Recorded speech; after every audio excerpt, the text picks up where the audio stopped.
work the treasurer? Yes. Okay, ma'am. Correct me if I'm wrong. 28 lakhs approximately is your net profit going on as of now, right?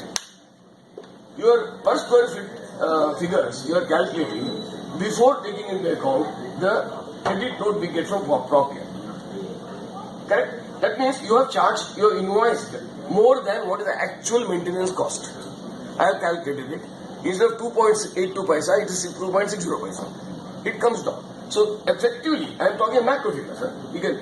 Around 25 lakhs, you have got the excess invoiced money of the residents. I am not questioning that per se, but you are not authorized to do that. That is the money which you owe it back to the residents, but may be required for future emergencies. But at the time, if you take the 25 lakhs away, you have got 3 lakhs left. Then you have got another beautiful owings from figure, which is around 25 lakhs, which is had to come from 6 to 8 defaulters whose whereabouts we don't know. And I am telling you, my neighbor who owes 3 lakhs to this fund is there for the last 6 years.